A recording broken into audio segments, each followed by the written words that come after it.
Hello，各位 YouTube 嘅朋友，大家好啊！我係 Adi 啊，繼續回答大家問題。入場冇計劃，出場冇準則，最後次次都係高買低買。如果你都想學識完整嘅投資部署，知道邊隻股票值得買，幾時入市最好，大市去向點走，一年跟實策略就可以持續獲利，就即刻 scan 呢度嘅 QR code，報讀我哋免費2小時嘅線上特訓班，掌握完整嘅投資部署。第一個問題 ，A Sir， 請問這次的回調恒指嘅目標價調到幾多？多謝。仲有都係港股嘅 A Sir， 港股喺11月已過咗一個星期，近一個星期，仍然企於26,500附近。A 股跌唔落，港股亦難跌，但成交卻不配合升勢。究竟你上月的數浪理論，大市必跌係啦，甚至可能跌至21,200點。請問現在大市走勢是否已改變你的看法？請明向11月份的市況。好啊，咁即係問大市走勢啦。咁喺我哋嘅角度咧，基本上係確定咗個跌勢噶啦，頂背馳，雙頂背馳 ，OK， 跌穿咗趨勢線，呢下我哋叫 A 浪啦，或者 A1 或者 C1 啦 ，OK， 係啦。然後呢下係反彈嚟嘅，可能仲要升多少少嘅 ，OK， 呢下可能係 C2 或者係 B 浪啦。之後咧就會出現個 C 或者係 C3 噶啦 ，OK。係啊，如果係 C3、4、5嘅情況咧，咁就會跌多啲啦。係，如果咁 A、B、C 嘅情況就會跌少啲啦。咁呢一個方向嘅話咧，大概係20,000至22,000呢啲位啦，應該係落翻去。OK，咁你見到啦，你都見到就係成交呢個成交一路向下跌緊嘅。OK， 但係個市反彈緊，但係成交又咁樣跌嘅話，咁樣縮法咧，其實好明確就係反彈嚟嘅。咁當然啦。我哋而家預期呢種走勢就係佢行個sit 係啦 sit 或者係行緊個5浪落嚟嘅 OK， 但係其實調整浪有好多隻嘅，可以係三角形啦，可以係擴張三角形啦，可以係 flat 啦，即係一啲 running flat 啊 expanding flat 啊，或者普通嘅 flat 啊，甚至係啲複合嘅形態係啦。咁所以呢一度係好多可能性嘅，但係可以確認嘅就係已經進入咗調整浪啦，基本上即係10月頭呢下已經進入咗調整浪啦。但係你話我純粹睇個指數嘅話，26,000幾由24,000幾去到26,000幾都係喺呢啲位橫行緊，咁係正常嘅。其實因為跌市嘅話咧，好少咧係會好似3月到4月呢下我哋話見頂啦跌啦，跟住就真係半個月就跌晒咁樣，即刻半個月跌咗5,000點咁樣，係好少嘅其實。OK， 通常呢跌咧都唔會係咁快咁直接嘅，因為你睇翻過往10年，你見到啲跌，佢唔會直接嘅。就算你好似2018年呢下34,000幾，佢一個禮拜跌咗幾千點，跟住之後呢度係有幾個月嘅打橫行 ，OK， 跟住呢度跌到5、6反彈到5、6月，跟住先至跌落去嘅。你一定要有嗰個耐性去等先得嘅，如果唔係。係唔會話跌就跟住就一定係即刻跌嘅。就算你話好似21年呢一下都係21年頭呢一下都係31,000落一落嚟，跟住呢度橫行咗幾個月，跟住先會開始跌嘅。OK， 就算你話好似23年頭呢一下跌完，佢都係反彈幾個月，跟住先至開始跌。OK， 好少可話就咁直接急跌，就淨係直接急跌係好少啊。其實 OK。係啊，所以就算睇下呢啲跌都係跌完反彈再跌，跌完反彈再跌 ，OK， 多數都係咁啊，係直接一下跌晒咧係極少啊，好似今年年頭呢啲情況嘅話，係啊，即係3、4月呢一下跌係好少可以一下直接跌晒，反而而家呢一啲走勢咧先至係正常嘅調整嘅情況咯 ，OK， 係啦，即係就算你講2023年頭呢一下，我哋都話見頂嘅1月呢下。OK， 然後跌完個 A 浪，跟住個 B 浪反彈，呢度都橫行咗幾個月嘅，你睇下。OK， 呢度3月一路橫行到8月，跟住先至真係跌落去嘅。OK， 咁你呢下究竟會橫行幾耐咧？我唔知啊，係冇人知啊呢個，即係佢可以你見到唔橫行又得，直接跌落去，亦都可以橫行半年，你都見過嘅，橫行半年先至跌又有，或者橫行1個月又有，所以講唔定啊呢啲。OK， 係即係如果有人可以話俾你聽啊，係啊反彈到11月17號咁樣，跟住就會開始跌㗎啦，係啊，好 exact 好確定咁每次啲升跌話到俾你聽嘅人咧，我諗呢個世界係冇嘅，其實 OK 係冇可能嘅呢樣嘢係。如果真係做到嘅話咧，嗰個人一定係世界首富嚟嘅，一定係過1萬億身家，係啊，有幾萬億身家都唔奇啊！如果可以長期不停咁做到呢一種預測，而且係啱，而且係買到落去嘅話，係冇乜可能嘅，你要記住。係啊，總之我哋判個情況而家係入咗調整浪噶啦。咁美國嗰邊咧就應該都係入咗調整浪噶啦。OK， 美國呢邊係啦，進入咗個跌浪噶啦。但係要睇下升唔升得穿之前呢個高位啦。OK， 升唔穿嘅話就會跌好多噶。所以你見譬如話呢個我揾埋出嚟 Michael Burry 係啊 ，Michael Burry 就係2008年沽空賺咗幾廿億嗰個人啦。OK。咁你見佢咧有人拍咗一部電影嘅，就係講翻2008年嗰一下沽空大跌嗰一下咧，佢係其中一個主角啦。呢套戲裏邊就係講翻當年佢哋點樣即係做到個沽空賺到嗰幾廿億美金啊。咁咧佢即係前幾日啫，講緊前幾日啫，呢個就係 Michael Burry。OK， 佢個喺Twitter 嗰度啊，定唔知 IG 嗰度係啦。咁佢就話 Sometimes we see bubbles 係啦，咁。係啦，10月31號講嘅，咁我亦都做咗好多嘅沽空嘅倉位啦。OK， 係啦，咁好大機會就真係嚟緊會跌，但係上一次嘅沽空咧就早咗幾個月嘅。OK， 即係2008年嗰下，但係最後佢都係賺大錢嘅，係啦，但係中間佢都輸得好慘啦，即係捱價嗰陣時都輸緊幾10%嘅，你睇套戲都知啦。但係最後佢真係同佢預測一樣會跌大冧落去嘅時候，咁佢就即係先至賺翻晒啦，即係冇可能捉到咁準 exactly 嗰一日見頂或者嗰一個月見頂就沽空嘅，所以有時係會早咗會遲咗，係必然嘅事嚟嘅呢個，即係即使講緊 Michael Burry 呢啲咁資深同埋咁犀利嘅基金經理啊 ，OK 係啦，咁所以我哋認為而家呢個應該係 C2 機會好大啦，係我最 prefer 嘅數浪而家係 C2 反彈咯。OK， 不過呢個反彈似乎都未完嘅，雖然呢度有啲頂背馳，係啦，有機會升多少少嘅，但係應該冇乜空間嘅，因為已經做緊60分鐘圖呢度做緊晒啲頂背馳出嚟嘅啦，甚至今日見頂都唔奇嘅，應該要開始跌嘅啦，但係你要小心咯。如果萬一真係唔跌，再升穿嘅話咧，咁我哋當然就係我哋睇錯啦，但係應該都係反彈浪嚟嘅，因為就算再升穿嘅話咧，咁可能就係呢個 A 啦 ，OK 係啦，咁呢個成個都係 B 啦。如果真係升穿前頂嘅話。咁嘅話咧就唔係行個 zigzag 噶啦，咁呢個可能係一啲行個 flat 咯，或者行三角形咯，係啦，可能係三角形或者擴張三角形，係啦，或者 expanding flat 啊或者 running flat 咯，咁嗰啲嘅話咧就唔會跌到好多，其實都正常嘅。但係你見其實好多股票已經係跌緊噶啦 ，OK 係啦，譬如你見小米啦，你見呢啲係啊，不過而家開始反彈啦，你見小米有個日線底背馳，而家開始反彈。咁你見其實佢6月已經見頂一路跌緊落嚟嘅啦，跟住仲有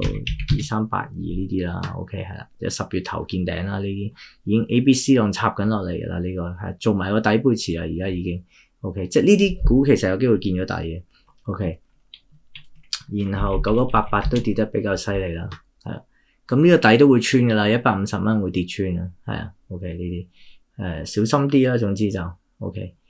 但係有啲股票有見底信號嘅，即係譬如66啦，之前我哋話呢個見底嗰啲 OK， 不過而家非常高啦，而家嗰個 RSI， 不過個頂有排都未到嘅，呢啲隨時40-50蚊都唔奇嘅呢啲股 OK 係啦，但係而家暫時嚟講有少少高啊，呢個要回翻少少先，可能最好回翻2-3蚊。如果跌到27個幾咁咪最好啦，咁一定買㗎啦個位就，但我驚佢都未必跌到啊，講真係，因為而家都仲係非常之平啊港鐵 ，OK， 你見我哋呢嗰陣時我哋都話見底啦，10月頭呢下，同個大市係完全相反啊 ，OK， 係啦，跟住981呢啲都要跌㗎啦，係啊，呢啲好大機會都要跌穿㗎啦，70蚊都，好多股票，譬如1211啦呢啲5月。就已經見頂啦，你睇下5月見頂一路跌緊落嚟嘅 ，OK， 應該仲有最後一跌嘅，如果跌到80-90蚊就絕對可以買嘅，即係我哋計翻 ，OK， 175呢啲都要跌多下，不過未必跌到太多 ，OK， 175係啦，110嗰啲都係啦，好多都係要跌嘅啦，其實你見好多都跌緊嘅啦，基本上，咁所以再等咯 ，OK， 係，其實大市呢個跌唔跌落嚟就冇乜所謂，最緊要我哋想買啲股票跌落嚟咯。係啊，即係例如388啊、騰訊、阿里啊、小米啊、美團啊、1211啊、175呢啲係2382呢啲都係嘅。OK， 但係你小心啊，有啲股票真係見底嘅，即係2319呢啲咧，好大機會見底啊！2020呢啲都係有足夠平，亦都係有出咗見底信號嘅呢啲。OK， 咁所以呢啲可能係頂住個市嘅話咧，咁有機會就令到個市唔跌到好多咯。但係有一啲係仲係極度嘅貴嘅呢啲，譬如981呢啲啊，700又唔係極度嘅700係相對偏貴咯，但係應該都要跌翻幾廿蚊落嚟先。OK， 9188好明確跌緊啦，已經係啦。咁9188都係偏貴嘅，不過你話嚟緊1-2年要再穿200蚊，我覺得機會就非常之大嘅。OK， 咁所以都幾明確會跌㗎啦，係起碼頭先講呢啲股票都要跌嘅其實。好，繼續啊。好 ，A Sir 你啲感冒好翻啲未？休息多啲，快啲好翻啦。請問呢排汽車股弱勢係咪可以趁低吸啦？想問理想汽車有冇前景，可唔可以去翻115蚊姐姐？多謝你啊！好翻好多啦，而家把聲咧都開始變翻正常啦，開始爭少少咯，似乎仲爭少少。OK， 多謝你啊！咁2015咧呢隻，如果你有之前有聽開我講咧，我不嬲都話唔睇好啊。點解咧？因為喺呢2年前咧，嗱2年之前佢嘅增長係做得比其他汽車股都勁嘅。OK， 即係佢做咗個增長係比較好嘅，同埋佢亦都即係為小利嚟講啦，佢哋本身都係生存同死亡嘅階段嚟嘅。OK， 但係佢已經突破咗，已經變成一個有錢賺，即係有現金流入，唔會再係咁燒錢嘅階段㗎啦。OK， 賣到幾廿萬架車，咁佢同小鵬同埋蔚來就嗰兩間仲掙扎緊啦，係啦。咁呢間算好啲，因為佢之前咧就係用我之前講過就係用燃油再去叉電，令到嗰嚿電咧係可以行得耐好多。呢一種方法就令到個續航係勁好多啊！咁所以佢個增長係勁，但係而家間車廠基本上都抄晒佢呢種做法㗎啦。咁所以佢話個續航力比較高，嗰個性價比比較高嘅車咧係冇咗優勢嘅，即係個個都係咁啦，基本上。咁所以佢差啲啦，而家比較差啲。但係個圖嚟講咧，有機會已經見底嘅。OK， 但係我唔會覺得即係唔應該買理想汽車，可能你真係買比亞迪或者175好啲，始終嗰兩間先係龍頭，係或者110係啦，不過都係未夠平嘅。OK， 175同1211其實係夠平嘅，不過個圖似乎要再跌多啲，再跌多一下就我覺得就一定可以買嘅。但係呢啲位咧係可以買，但係即係夠平可以買，但係你呢啲位買，你預咗可能仲有一下跌，要捱一捱咯，要小心。OK。咁我認為香港嘅市咧會跌嘅，即係我 target 都係21,000左右啦，呢啲位置 OK 係啦。主要因為可能美股呢邊跌就會拖累港股呢一邊 OK， 但係港股嗰個勢頭係非常唔錯嘅，其實呢個牛市肯定未完嘅，香港嚟講係啦，但係美國就未必啦，美國可能完咗有機會。OK， 好，我哋繼續啊。A Sir， 請問 A Sir， 一個退休人士投資股票應該月供分段買入定係等市場升跌做買賣先合適？月供股票都未必太合適嘅，兩個做法都未必太合適。等市場升跌買賣係投機性嘅做法。我覺得你如果退休嘅話咧，最好係買啲穩陣嘅嘢咧去收息就最穩陣㗎啦。其實即係例如你見恒生呢啲都識4厘幾啦，即係未升上嚟之前成5厘嘅。咁但係而家唔諗呢隻住啦，因為如果佢私有化失敗，好大機會都係私有化失敗嘅，會跌翻落去。咁可能你諗地鐵、港鐵呢啲咯，係啊，雖然都係得4厘幾，但係唔係呢啲價啦，最多係回翻少少先啦。4厘幾都係好 good 㗎，以地鐵、港鐵嚟講，即係最緊要係穩陣咯。再唔係你揾啲高息啲又穩陣嘅，可能係823呢啲咯。OK， 係。咁呢啲有成6厘幾嘅。OK， 呢啲有6厘幾。咁你哋記住咧，你哋去計呢個即係息率嘅時候咧，好多人犯嘅錯咧，譬如66呢啲。嗱，66呢啲分別就唔大啦，可能好多都會睇咗呢啲收益率。OK， 嗱 PE 又係嘅，好多人就攞呢啲 PE 同收益率嚟睇，但係呢個位咧係錯嘅。OK， 因為點解咧？你攞呢一啲收益率嚟計咧，佢係講緊用2024年嘅 earning 同埋 dividend， 即係個盈利同埋個 dividend 嚟到去計嘅，即係佢用30.4除以個 earning， 或者係用佢個 dividend 2024年嘅 dividend 除以30.4去計呢個收益率就等於 4.3%。OK， 咁港鐵唔會爭太遠啦，因為派息同埋個 earning 唔會話爭好遠。但係有啲人可能啲航運股嗰啲咧就會爭好遠嘅，或者係啲資源股。咁你用嗰啲股票去計嘅話咧，就會計錯晒㗎啦。嗱，譬如你見到呢啲11厘、11.7、12.1咧，好大機會都係冇啊。OK， 因為你係用緊2024年嗰個數字去計啊。OK， 但係而家你買得呢啲股票嘅話咧，你而家都已經25年11月啦。咁你而家應該係用2026年嘅去計啊。嗱，咁我俾你睇下，呢個係預期嘅，呢個係派息啦，即係1919呢隻股票 OK 嗰個派息。第一你可以睇翻嗱，佢過去好多年都冇派息嘅，係自從2021年開始，可能個運費賺得多，跟住所以先至派息啦。OK， 咁你見佢個OCF 啦，即係個現金流啦，係啦，經營現金流都唔係好穩定嘅啫。佢可以以前得幾個仙，得5毫子，得1蚊，跟住3蚊、12蚊、14蚊都得嘅。OK， 跟住23年得個幾，上年即係24年得4個幾。OK， 咁你睇下啦，今年25年預期，上年預期係5個幾，而家變到3個幾，3個1。下年預期，再下年預期27年係得個幾。咁你個派息咧，你用上年預期上年實質上嘅派息係 1.68， 你用1個6毫8，每一股派息1個6毫8，除翻14.4去計嘅話咧，咁你咪有十幾厘咯，11厘息咯。OK， 係咪？但係問題係今年2025年預期嘅派息得1個064，由1個6毫8跌到1個064，你見唔見到啊？跌咗成3-4成嗰個派息。下年預期26年嗰個派息預期仲跌到0.659。OK， 咁你用上年2024年個派息去計呢一隻會收幾多利息係冇意思嘅。你如果計你今年你而家買嘅話，即係舉個例，用呢隻舉例啊，你買收息股嘅時候，你要用翻今年2025下年同埋後年預期，因為你買得收息股，你唔係預咗收1年咁，你起碼收3-5年先至買噶嘛，甚至10年。OK， 呢啲咁唔穩定嘅公司咧，你更加唔可以用之前嗰啲派息去計嘅。OK， 你一定要係用預期個派息，即係今年、下年甚至再下一年個預期派息。但係你見呢啲跌得咁勁，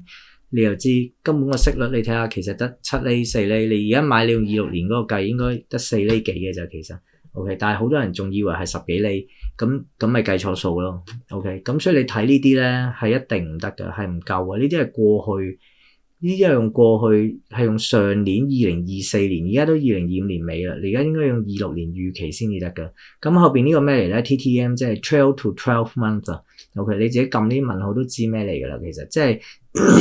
佢用翻出咗實質業績最近嗰12個月，即係點咧？即係可能佢出咗半年業績，有25年嘅6月份嘅業績，再加埋24年嘅年底。咁過去呢12個月嘅業績 ，OK， 即係由2024年中7月至到25年6月呢個業績嚟到去計出嚟就有呢一個 yield 咯 ，OK。但係其實大部分嘅息都係可能喺上年嘅下半年派出嚟，今年都未必派到咁多息。OK， 其實呢啲你 check 得翻嘅，不過我懶得 check 啦，即係唔會買嘅呢隻。OK， 但係好多人咧。佢買啲股票特別可能係啲資源股啊咁樣去計就以為好高息啦 ，OK 係啦，即係咁就計錯晒數啊 ，OK 呢隻可能穩定啲啦，但係你買股票收息嘅時候咧，最緊要係個業務穩定嘅公司咯，同埋你用呢啲 PE 啊，同埋呢啲息率咧係唔得噶，你就咁睇呢啲息率，我哋睇呢啲 PE 咧係錯硬嘅，特別係高增長嗰啲，佢增長30% 嗰啲，你計咗你計就爭1年。爭2年添，而家因為而家你應該用26年預期嗰啲數去計嘅，25年都差唔多完㗎啦。OK， 咁所以你而家用緊24年，你用緊2年前嘅數嚟到去計，咁其實係冇意思嘅。OK， 因為你而家買得啲股票嘅話，你一定係要用26年預期嘅，你唔會買25年嗰盤數㗎嘛。其實你明唔明啊？咁所以咧，你就咁睇，好多人就咁睇呢一啲市盈率啊、息率咧係。你好彩就唔會點錯咯，你好彩唔錯咧，就係因為佢冇增長啫，即係同上年或者同前年條數唔係爭好遠嘅話，你就唔會錯得好誇張咯。OK 係啦，即係例如可能港鐵嗰啲唔會爭太遠嘅。OK 你因為港交所都可以爭成30% 嘅。OK 即係你可以睇翻，你用港交所計咧，你用上年計嗰盤數係42倍 PE。OK 你如果你用今年半年業績都已經35倍啦，其實你用今年全年嘅話應該係31、2倍 PE 嘅就而家可以，即係由40倍同30倍爭成30%你可以，咁你就計錯晒㗎啦啲數其實，咁所以咧你一定要用翻啱啲數，即係好多人咧有啲完全唔識都好啲啊，係啊，有啲一知半解嗰啲就最大劑咯，因為佢以為自己啱啊 ，OK， 但係實際上又計錯，係啦，咁所以咧如果你係想退休投資嘅話咧，最好買呢啲即係高息股啦，都係唔係1919呢啲啊？你最緊要個業務穩定啊，係啊，可能係你買5隻咯，係啊，分開5隻買呢啲，譬如823啊呢啲咁樣，係啦，有起碼都5厘、4、5、6厘嗰啲息率，同埋要足夠平先啦。咁你可以用8P 嘅高低 dividend yield 去計翻咯，即係佢高位嘅時候你可以睇翻啊，原來佢股價高位嘅時候得3厘幾4厘嘅啫喎 ，OK。低位嘅時候個高腰咧，你見到係6、7、8厘嘅喎，咁你咪知道6、7、8厘嘅時候先至係平，咁呢啲時候先至買咯，你明唔明啊 ？OK， 咁所以我諗你退休嘅話，你投資股票咧就你要知道，一定要知道自己買緊啲乜咯。其實最緊要係真係要學識佢先嘅，唔係亂咁買嘅。月供股票都未必係一個好事嚟嘅。但係如果你真係月供股票，如果你講緊係你一路等升跌去買賣咧，你就一套方法去判斷幾時高位，幾時係低位，咩叫貴，咩叫平，跟住就透過呢啲平嘅時候就買入，高嘅時候就賣出，就透過呢啲嘅高低位去做買賣係可以嘅。OK， 亦都有方法做嘅，但係你一定要一套方法，你要識先得咯。另外一個月供股票咧，你就可以唔需要 time on market，即係唔需要知道咩叫平咩叫貴，總之就平均成本法啦，個叫 dollar averaging 啦。咁我建議嘅就係你要定期定額咁買咯。OK， 定期定額，即係點咧？即係可能係你每一個月或者每個禮拜去買，然後咧定額咧就係你定某個金額，譬如我每次買1萬蚊。OK， 我每次買1萬蚊，每個月買1萬蚊，或者每一個禮拜買1萬蚊，咁你就唔需要理佢